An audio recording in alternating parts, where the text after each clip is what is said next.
नमस्कार दोस्तों, अभी हम लोग उपस्थित हैं Bihar SI set practice 11 number के साथ। चलिए, पहला प्रश्न कर रहा है, राष्ट्रीय वन नीति के मुख्य उद्देश्य क्या थे। नीचे दिए गए कूट के अपना उत्तर चुनिए। परिस्थितिकी संतुलन को सुनिश्चित करना, ये सही है। सामाजिक वानिकी को प्रोत्साहन देना, ये भी सही है। और नेक्स्ट इसमें वन प्रबंधन में जन समुदाय को सहभागिता को प्रोत्साहन करना, ये भी सही है। वन नीति में जन समुदाय सहभागिता को प्रोत्साहन करना, ये भी सही है। यानी उपयुक्त में से सभी हो जाएगा सी नंबर आंसर। चलिए नेक्स्ट प्रश्न देखते हैं। प्रश्न संख्या 2 में कह रहा है, एक ऐसी याचिका जो न्यायपालिका द्वारा जारी की जाती हो तथा जिसमें कार्यपालिका से कहा जाता हो कि वह कार्य करे जो उसे प्रदत्त शक्ति के अंतर्गत करना चाहिए था, उस रीट को क्या कहते हैं। ये हो जाएगा बी नंबर, मैडम्स कहते हैं, या हिंदी में देखिएगा तो उस रीट को कहा जाता है परमादेश। चलिए नेक्स्ट प्रश्न देखते हैं। 3 नंबर कह रहा है, धार्मिक स्वतंत्रता के अधिकार के प्रावधान के अंतर्गत सम्मिलित किया गया है। किसके अंतर्गत सम्मिलित किया गया है, ये बताना है। धर्म प्रचार करने का अधिकार, ये धर्म प्रचार करने का अधिकार, ये सही है। सिखों को कृपाण धारण करने एवं रखने का अधिकार, ये भी सही है। नेक्स्ट दिया है, राज्यों को सामाजिक सुधार विधि का निर्माण का अधिकार, ये भी सही है। धार्मिक निकायों को लोगों के धर्म परिवर्तन, ये गलत है। यानी कि 1, 2, 3 ए नंबर ऑप्शन सही हो जाएगा। नेक्स्ट प्रश्न देखते हैं 4 नंबर में। कह रहा है, भारत के नियंत्रण माला का परीक्षक की नियुक्ति कौन करता है, तो ये आपके राष्ट्रपति करते हैं, ए नंबर सही हो जाएगा। 5 नंबर में कह रहा है, भारत के सर्वोच्च न्यायपालिका के कार्यवाहक मुख्य न्यायाधीश किसके द्वारा नियुक्त किया जाता है, तो ये भी राष्ट्रपति के द्वारा नियुक्त किया जाता है। चलिए नेक्स्ट प्रश्न देखते हैं 6 नंबर में क्या कह रहा है। 6 में कह रहा है, भारत का संविधान स्पष्ट प्रेम की आज़ादी की व्यवस्था न करता है, नहीं करता है, किंतु यह आज़ादी अंतर्निहित है अनुच्छेद किस में, ये आपसे बता रहा है। प्रेस की, ठीक है। चलिए प्रेस की आज़ादी के बारे में, तो 19 के 1 के अ में, केंद्र तथा राज्य के मध्य शक्तियों के वितरण के लिए भारत का संविधान 3 अनुसूची को प्रस्तुत करता है। निम्नलिखित में से कौन 2 अनुच्छेद शक्ति के वितरण को विनियमित करता है। चलिए 7 नंबर प्रश्न का आंसर कीजिए, तो अनुच्छेद 245 एवं 246। चलिए नेक्स्ट प्रश्न देखते हैं। यदि इस चैनल पर पहली बार आए हैं तो आप इस चैनल को जरूर सब्सक्राइब करें। चलिए 8 नंबर प्रश्न देखेंगे। 8 प्रश्न कह रहा है, भारत के निर्वाचन आयोग के कार्य के बारे में पूछा जा रहा है कि उनका कार्य क्या है। तो प्रश्न दे रहा है, संसद एवं राज्य विधानमंडल के सभी चुनाव को करवाना, ये काम सही है। राष्ट्रपति और उपराष्ट्रपति के पदों के लिए निर्वाचन करवाना, ये भी सही है। किसी राज्य में स्वतंत्रता एवं निष्पक्ष चुनाव के लिए अनुकूल दशा नहीं होने पर राष्ट्रपति शासन लगाने की सिफारिश देना, ये गलत है। निर्वाचन सूची तैयार करने के लिए राज्य का कार्य, ये तीनों सही है। यानी कि 1 सही है, 2 सही है, 3 और 4 सही है, यानी कि ऑप्शन नंबर बी हो जाएगा। चलिए नेक्स्ट प्रश्न देखते हैं।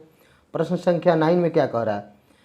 कह रहा है, राष्ट्रपति के निर्वाचन मंडल के सदस्य होते हैं, कौन होते हैं ये बताना है। तो देखिए, सांसद के दोनों निर्वाचित सदस्य, सही है। राज्य विधानमंडल के दोनों निर्वाचित सदस्य, ये भी सही है। सभी विधानसभाओं के निर्वाचित सदस्य, ये भी सही है। नेक्स्ट दे रहा है, 2 नंबर में राज्य विधानसभा मंडलों को सभी, तो ये गलत हो जाएगा। 4 में दिल्ली और पुडुचेरी के विधानसभाओं को, यानी कि 1 सही है, 3 सही है और 4 सही है। ऑप्शन नंबर डी हो जाएगा, 1, 3 और 4। चलिए नेक्स्ट प्रश्न देखते हैं।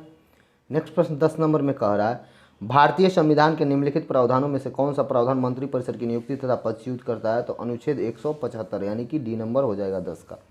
चलिए 11 में देखते हैं, आश्रय बीमा योजना का मुख्य उद्देश्य क्या है। ऐसे, तो इसका हो जाएगा, ऐसे कामगारों को जो बेरोजगार हो गए हो उसे सामाजिक सुरक्षा देना, यानी कि डी नंबर आंसर हो जाएगा। चलिए नेक्स्ट प्रश्न देखते हैं। 12 नंबर में क्या कह रहा है। 12 में कह रहा है, बंधुआ मजदूर उन्मूलन अधिनियम संसद में कब पारित हुआ, ये आपको बताना है। तो सन 1976 में पारित हुआ था। नेक्स्ट प्रश्न 13 देखते हैं।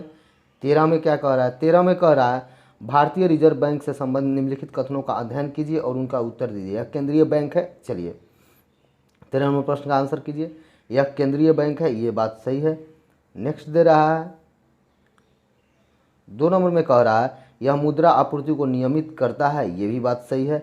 यह व्यापार घरानों को ऋण प्रदान करता है। यह नाबार्ड के कार्यों का पर्यवेक्षक करता है, यानी कि केवल 3 छोड़कर बाकी सब सही है।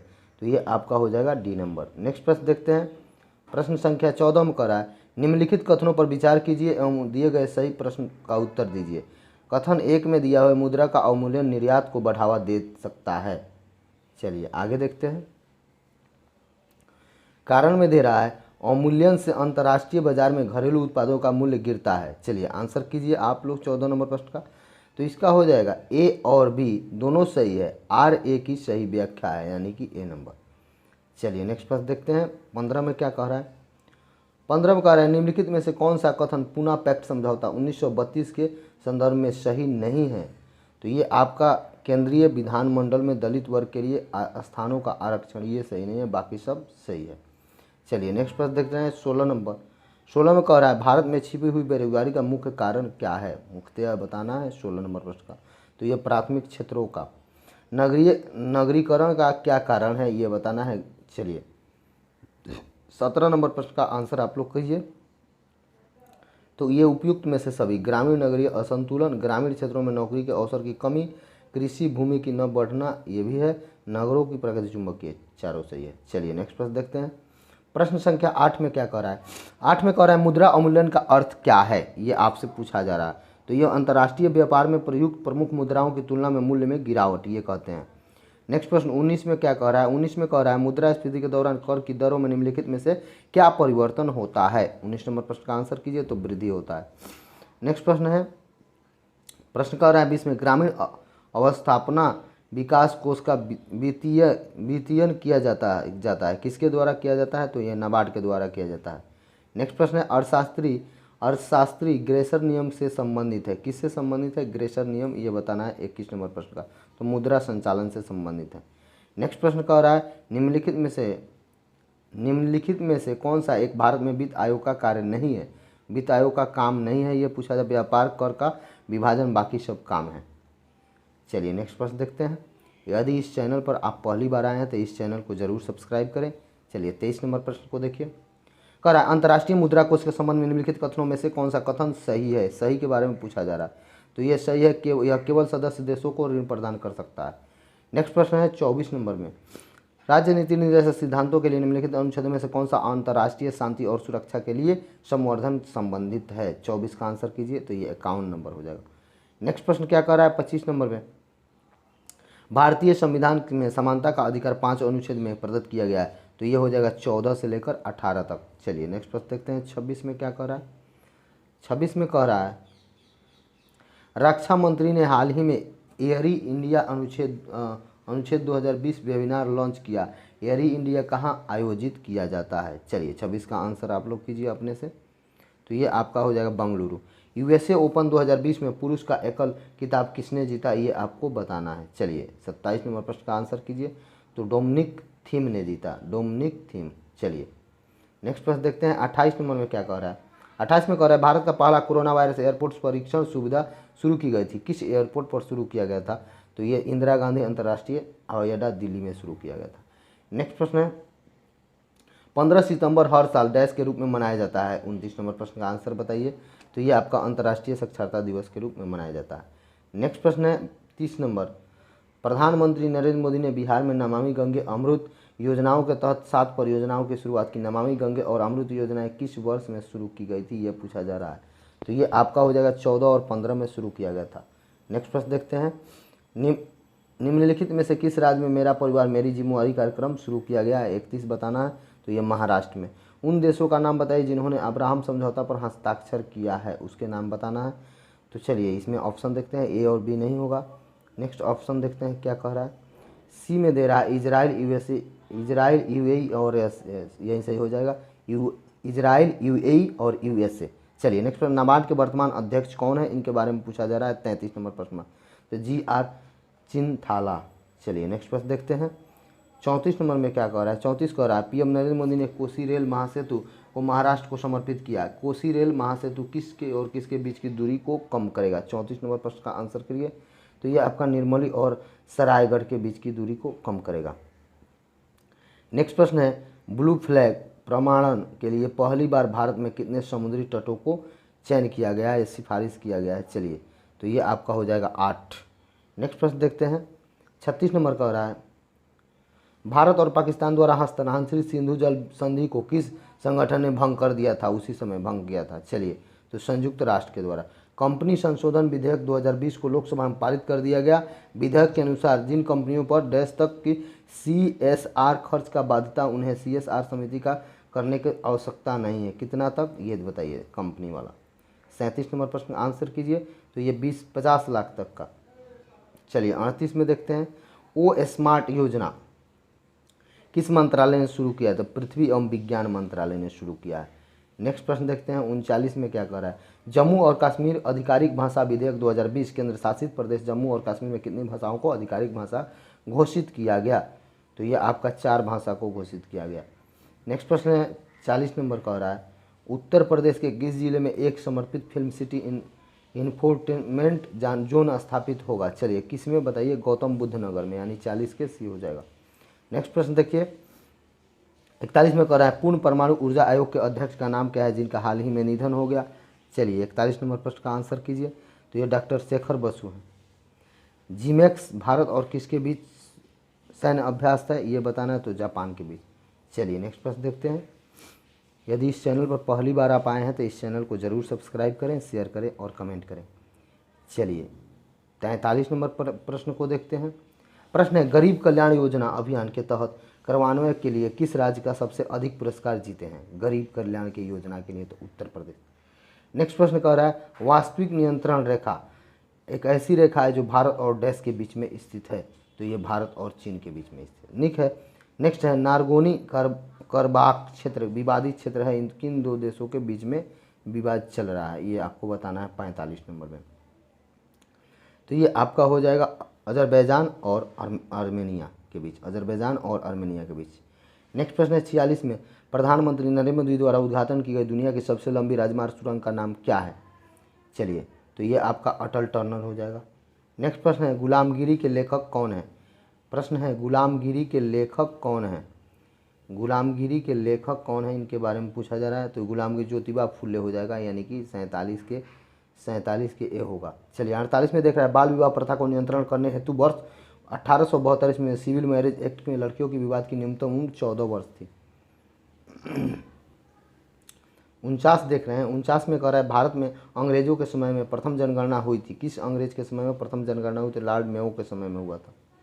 नेक्स्ट प्रश्न कह रहा है 50 नंबर प्रश्न क्या कह रहा है? कह रहा है, निम्नलिखित में से किसे मोहम्मद अली जिन्ना को हिंदू मुस्लिम एकता का दूत कहा? किसने कहा? तो सरोजिनी नायडू ने कहा था। चलिए 51 नंबर प्रश्न देखेंगे। प्रश्न है, हरिपुरा जहां भारतीय राष्ट्रीय कांग्रेस का वार्षिक अधिवेशन हुआ वर्ष 1938 में सुभाष चंद्र बोस की अध्यक्षता में हुई, वह निम्नलिखित में से किस राज्य में स्थित है? ये पूछा था, गुजरात में स्थित है हरिपुरा। फाहियान का आगमन किसके काल में हुआ? ये आपसे पूछा जा रहा है 52 नंबर प्रश्न का। तो ये चंद्रगुप्त द्वितीय के काल में हुआ था आगमन इसका। चलिए 53 और 54 देखते हैं। 53 का, महावीर ने अपना उपदेश किस भाषा में दिया? महावीर के बारे में पूछा जा रहा है। तो ये प्राकृत भाषा में दिए। सिंधु सभ्यता के लोग किस धातु से प्रचलित थे? ये आपको बताना है, प्रचलित नहीं थे बताना है। चलिए तो बताइए 54 का क्या होगा? तो लोहा से परिचित नहीं थे। नेक्स्ट प्रश्न देखते हैं। यदि आप इस चैनल पर पहली बार आए हैं तो इस चैनल को जरूर सब्सक्राइब करें, शेयर करें और कमेंट करें। पहला प्रश्न, भगत सिंह, राजगुरु और सुखदेव को फांसी कब दी गई? ये आपको बताना है। 23 मार्च 1931 को दिया। ईसा पूर्व 6ठी शताब्दी में विश्व की प्रथम गणतांत्रिक व्यवस्था कहाँ पर हुआ? तो वैशाली आपका हो जाएगा। चलिए नेक्स्ट प्रश्न देखते हैं। प्रश्न संख्या 57 क्या कह रहा है? 57 में कह रहा है, भारत छोड़ो आंदोलन के समय इंग्लैंड के प्रधानमंत्री कौन था? इसके बारे में बताना है। तो चर्चिल था। रफ्तार गोफ्तार पत्रिका गुजरात में किसने निकाली? चलिए रफ्तार गोफ्तार। चलिए 58 के प्रश्न का आंसर कीजिए आप लोग। तो ये दादा भाई नौरोजी ने निकाला। नेक्स्ट प्रश्न क्या है? नेक्स्ट प्रश्न है 59 नंबर में, भारतीय राष्ट्रीय कांग्रेस की 1931 ईस्वी में वार्षिक अधिवेशन कहाँ पर संपन्न हुआ? कराची में हुआ था 1931 ईस्वी में, यानी कि ए नंबर हो जाएगा। नेक्स्ट प्रश्न देखेंगे 60 में क्या कह रहा है? लोक शिक्षा विभाग की स्थापना किस वायसराय के समय में हुआ था? तो ये आपका लॉर्ड डलहौजी हो जाएगा, डी नंबर। प्रथम आंग्ल नेपाल युद्ध किस संधि द्वारा समाप्त हुई? 61 में ये आपसे पूछा जा रहा है। तो सुगौली की संधि के द्वारा समाप्त हुई। नेक्स्ट प्रश्न 62 में क्या दे रहा है? बन्नेरघट्टा राष्ट्रीय उद्यान भारत के किस राज्य में अवस्थित है? ये आपसे पूछा जा रहा है। तो ये डी हो जाएगा, कर्नाटक। निम्नलिखित में से विश्व की सबसे बड़ी द्वीप कौन है? तो ये आपसे पूछा जा रहा है 63। तो ये न्यू गिनी द्वीप हो जाएगा। अगला प्रश्न है, पनामा परियोजना भारत के किस राज्य में अवस्थित है? ये पूछा गया है आपसे 64 नंबर। तो पनामा गुजरात में हो जाएगा। वर्ष 2011 की जनगणना के अनुसार सबसे कम जनसंख्या वाला राज्य कौन है? ये आपसे पूछा जा रहा है। तो ये सिक्किम हो जाएगा। चलिए नेक्स्ट प्रश्न देखते हैं। प्रश्न संख्या 66 में क्या कह रहा है? ओजोन परत के संरक्षण के निम्नलिखित प्रथम अंतर्राष्ट्रीय समझौता क्या हुआ था ये बताना है। तो ये आपका मॉन्ट्रियल सम्मेलन 1987 में हुआ था, ओजोन परत के लिए पहली बार। नेक्स्ट प्रश्न है निम्नलिखित में से कौन सम्मिलित नहीं है, इसके बारे में पूछा जा रहा है। तो ये आपका मैनचेस्टर लॉ इस्पात सम्मिलित नहीं है, बाकी सब सम्मिलित है। चलिए, यदि इस चैनल पर आप पहली बार हैं तो इस चैनल को जरूर सब्सक्राइब करें, शेयर करें और कमेंट करें। चलिए, 68 नंबर प्रश्न क्या कह रहा है, रामसर सम्मेलन किससे संबंधित है। तो वेटलैंड और आर्द्रभूमि से, यानी कि बी नंबर। निम्नलिखित में से कौन सा देश कर्क रेखा से नहीं गुजरता है, ये आपको बताना है। तो बताइए, कर्क रेखा से नहीं गुजरता है तो पाकिस्तान। नेक्स्ट प्रश्न है मुकुंदरा हिल्स टाइगर रिजर्व किस राज्य में अवस्थित है। चलिए, 70 का प्रश्न का आंसर कीजिए, राजस्थान। नेक्स्ट प्रश्न देखते हैं, रेणुका झील किस राज्य में स्थित है, 71 नंबर में बताना है। तो ये हिमाचल प्रदेश। रेगिस्तान में मरीचिका के बनने का कारण क्या होता है, ये आपको 72 में आंसर करना है। तो ये पूर्ण आंतरिक परिवर्तन। चलिए, 73 में देखते हैं, प्रश्न कह रहा है कि जब किसी कंपन करने वाली वस्तु की आवृत्ति 100 प्रति सेकंड हो तो उसका दोलन काल क्या होगा। चलिए, आंसर कीजिए। तो 1/100 सेकेंड। नेक्स्ट प्रश्न है जब जहाज़ नदी से समुद्र में आती है तो वो कुछ उठ जाती है, इसके पीछे क्या रीज़न है। चलिए, तो ये आपका समुद्र जल का घनत्व तो अधिक होता है। नेक्स्ट प्रश्न है 75 में क्या कह रहा है, 75 कह रहा है निम्नलिखित में से अदिश राशि बताएं। 75 में अदिश राशि तो ऊर्जा हो जाएगा। लेंस की आवर्धक क्षमता बताइए 76 नंबर में। तो ये V/U हो जाएगा, M = V/U। 77 में क्या कह रहा है, परमाणु के नाभिक में 1 न्यूट्रॉन बढ़ जाने से डैश होता है। चलिए, 77 बताइए। तो परमाणु का भार बढ़ जाता है। नेक्स्ट प्रश्न क्या कह रहा है, प्रश्न कह रहा है 78 नंबर में अपचायक वह पदार्थ हैं जो। चलिए, 78 का आंसर कीजिए, इलेक्ट्रॉन त्यागते हैं। नेक्स्ट प्रश्न है 79 नंबर में कह रहा है आवर्त सारणी के किसी आवर्त में परमाणु क्रमांक बढ़ने पर क्या होगा, ये आपसे पूछा जा रहा है 79 नंबर में। तो विद्युत ऋणात्मक की प्रकृति बढ़ जाती है। चलिए, नेक्स्ट प्रश्न, यदि इस चैनल पर आप पहली बार आए हैं तो इस चैनल को जरूर सब्सक्राइब करें। 80 नंबर प्रश्न देखिए, ताप बढ़ने पर सभी पदार्थ की विलेयता कुछ पदार्थों की बढ़ती है और कुछ पदार्थों की घटती है, ये डी नंबर सही होगा। 81 नंबर प्रश्न क्या कह रहा है किसी अयस्क पर ताप के प्रभाव से होने वाले भौतिक परिवर्तन को क्या कहते हैं। तो निस्तापन। नेक्स्ट प्रश्न 82 नंबर देखेंगे। 82 नंबर प्रश्न क्या कह रहा है वाहनों में उत्सर्जित कार्बन मोनोऑक्साइड को कार्बन डाइऑक्साइड में परिवर्तन करने वाले उत्प्रेरक परिवर्तन की सीमेरिक डिस्क स्तरीय होता है। चलिए, 82 का आंसर कीजिए। तो ये आपका पैलेडियम हो जाएगा। नेक्स्ट प्रश्न 83 देखते हैं। 83 में क्या कह रहा है फोटोग्राफी प्लेट को विकसित करने में क्या होता है। तो ये आपका विकसित करने वाले घोल में तब तक रखा जाता है जब तक कि समस्त ब्रोमाइड नहीं घुल जाता है। 84 में क्या कह रहा है, 84 में कह रहा है निम्नलिखित में से कौन सा एक जैव अनवीकरणीय नहीं है के बारे में पूछा जा रहा है। तो ये साबुन हो जाएगा। गलती से रामू किसी इंजेक्शन को अधिक मात्रा में ले लेता है, ठीक है, जिसके कारण उसे ऐंठनी मिर्गी और बेहोशी हो जाती है। अंततः कुछ समय पश्चात उसकी मृत्यु हो जाती है। इसका कारण क्या है। तो इसका कारण हो जाएगा रक्त में असामान्य शर्करा सांद्रता। नेक्स्ट प्रश्न 86 में क्या कह रहा है, 86 कह रहा है एस्ट्रोजन किसके द्वारा उत्पादित होते हैं। एस्ट्रोजन 86 में पूछा जा रहा है। तो ये पुटिका के द्वारा। जैविक जगत में होने वाले कार्य गुण व पद्धति के अध्ययन के इस ज्ञान की मशीनी जगत में उपयोग करने को क्या कहा जाता है। चलिए, आंसर करिए। तो ये आपका बायोनिक्स कहा जाता है। नेक्स्ट प्रश्न है 88 में क्या कह रहा है, 88 कह रहा है मॉर्फिन किससे प्राप्त होता है। तो ये आपका फल से प्राप्त होता है। पसीना का मुख्य उपयोग क्या है, नवासी शरीर के ताप को नियंत्रण करना। चलिए, 90 नंबर देखेंगे। 90 क्या कह रहा है, 90 कह रहा है यदि कोई सूचना टेलीफोन द्वारा डायल करके अनंत टेलीविज़न स्क्रीन पर दिखे तो इस पीढ़ी को क्या कहते हैं। चलिए, 90 नंबर प्रश्न का आंसर कीजिए। तो टेलीफैक्स। चलिए, नेक्स्ट प्रश्न देखते हैं। यदि इस चैनल पर पहली बार हैं तो आप इस चैनल को ज़रूर सब्सक्राइब करें, आपको बेनिफिट होगा। चलिए, नेक्स्ट प्रश्न है पारिस्थितिकी तंत्र में ऊर्जा का स्रोत क्या है। 91 नंबर प्रश्न का आंसर कीजिए। तो सूर्य। अगला प्रश्न है हृदय का कार्य क्या होता है, ये आपसे पूछा जाता है। तो 92 नंबर का हो जाएगा रुधिर को शरीर के विभिन्न अंगों में पंपन करना। वृक्क का कार्यात्मक यूनिट क्या है, ये आपसे पूछा गया है। 93। तो वृक्काणु यानी नेफ्रॉन हो जाएगा। नेक्स्ट प्रश्न 94 में क्या कह रहा है निम्नलिखित में से किसे कोशिका का ऊर्जा केंद्र कहा जाता है। चलिए, 94 का आंसर माइक्रोकोन्डिया। 95 कह रहा है निम्नलिखित में से कौन सा प्रकर्म वायु कार्बन डाइऑक्साइड की मात्रा को नहीं बढ़ाता है। तो ये प्रकाश संश्लेषण नहीं बा। धन्यवाद दोस्तों। इस चैनल को सब्सक्राइब करें, शेयर करें और कमेंट करें। इसके बाद मैथमेटिक्स 5 प्रश्न मैथमेटिक्स के लिए हम अलग से एक सेट कराते हैं, उसमें आप कर सकते हैं। धन्यवाद।